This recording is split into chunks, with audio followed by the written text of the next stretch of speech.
ನಮಸ್ತೆ ಸ್ನೇಹಿತರೆ, ವಿಜಯ ನ್ಯೂಸ್ಗೆ ಸ್ವಾಗತ. ದಲಿತ ಸೇನೆಯ ರಾಜ್ಯ ಪ್ರಧಾನ ಕಾರ್ಯದರ್ಶಿ ಬೀಡಾ ಶ್ರೀನಿವಾಸ್ ಅವರ ನೇತೃತ್ವದಲ್ಲಿ ಬಾಗೇಪಲ್ಲಿ ತಾಲೂಕಿನ ದಲಿತ ಸೇನಾ ನೂತನ ಪದಾಧಿಕಾರಿಗಳ ಆಯ್ಕೆ ಮಾಡಲಾಯಿತು. ಈ ವೇಳೆ ದಲಿತ ಸೇನೆಯ ರಾಜ್ಯ ಪ್ರಧಾನ ಕಾರ್ಯದರ್ಶಿ ಬೀಡಾ ಶ್ರೀನಿವಾಸ್ ಅವರು ಮಾತನಾಡಿ, ಬಾಬಾ ಸಾಹೇಬ್ ಅಂಬೇಡ್ಕರ್ ರಚಿಸಿದ ಸಂವಿಧಾನ ಮೂಲೆ ಗುಂಪಾಗಿದ್ದು ಸಾಮಾನ್ಯ ಪ್ರಜೆಗೆ ದಕ್ಕಬೇಕಾದ ಕಾನೂನು ಲಭ್ಯವಾಗುತ್ತಿಲ್ಲ. ಆದ್ದರಿಂದ ಬಾಬಾ ಸಾಹೇಬ್ ಅಂಬೇಡ್ಕರ್ ಅವರ ಆಶಯಗಳು ಈಡೇರಬೇಕಾದರೆ ದಲಿತ ಹಾಗೂ ಅಲ್ಪಸಂಖ್ಯಾತರ ಸಮುದಾಯ ಒಟ್ಟಾಗಿ ಹೋರಾಡಬೇಕು.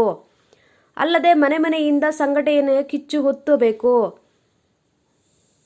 ನಂತರ ತಾಲೂಕಿನ ಅಧ್ಯಕ್ಷರು ಎಸ್ ರಾಮಾಂಜನೇಯ ಮಾತನಾಡಿ, ತಾಲೂಕಿನ ದಲಿತ ಹಿಂದುಳಿದ ಅಲ್ಪಸಂಖ್ಯಾತರು ಸಂವಿಧಾನಾತ್ಮಕವಾಗಿ ಹಕ್ಕನ್ನು ಪಡೆಯಲು ನಿರಂತರ ಹೋರಾಟ ನಡೆಸುತ್ತಿದ್ದು, ಯುವಕರನ್ನು ಸಂಘಟಿಸುವ ಉದ್ದೇಶದಿಂದ ನೂತನ ಪದಾಧಿಕಾರಿಗಳನ್ನು ಆಯ್ಕೆ ಮಾಡಲಾಯಿತು ಎಂದು ತಿಳಿಸಿದರು. ಈ ಸಂದರ್ಭದಲ್ಲಿ ದಲಿತ ಸೇನೆಯ ಚಿಕ್ಕಬಳ್ಳಾಪುರ ಜಿಲ್ಲಾ ಉಪಾಧ್ಯಕ್ಷರು ಮಿಟ್ಟಹಳ್ಳಿ ನಾರಾಯಣಸ್ವಾಮಿ ಹಾಗೂ ಕೋಲಾರ ಜಿಲ್ಲಾ ಅಧ್ಯಕ್ಷರು ನವೀನ್ ಕುಮಾರ್ ಟಿಟಿ, ಗೌರವಾಧ್ಯಕ್ಷರು ನಾರಾಯಣಪ್ಪ ಜಿ, ಕೆಜಿಎಫ್ ಅಧ್ಯಕ್ಷರು ಸುಭಾಷ್ ಜಾಕಿ ಬಾಷಾ, ವಿಘ್ನೇಶ್, ಚಿಂತಾಮಣಿ ತಾಲೂಕಿನ ಅಧ್ಯಕ್ಷರು ರಾಮಾಂಜನೇಯ ಎಸ್, ಪ್ರಧಾನ ಕಾರ್ಯದರ್ಶಿ ದೇವರಾಜ್ ಎಂ, ನಗರ ಘಟಕದ ಕಾರ್ಯದರ್ಶಿ ಎಚ್ಎನ್ ನಾಗರಾಜ್, ನಗರ ಘಟಕ ಅಧ್ಯಕ್ಷರು ಎಂಎನ್ ನರಸಿಂಹ, ಕಾರ್ಯದರ್ಶಿ ಎನ್ ವೆಂಕಟೇಶ್ ಹಾಜರಿದ್ದರು.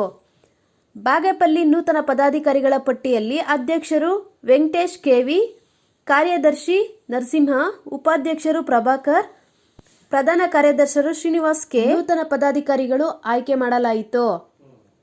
ಎಸ್ ರಾಮಾಂಜನೇಯ, ವಿಜಯ ನ್ಯೂಸ್, ಚೇಳೂರು.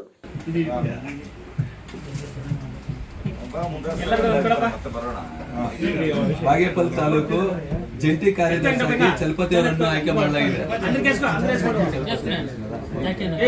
ಬಾಗೇಪಲ್ಲಿ ತಾಲೂಕು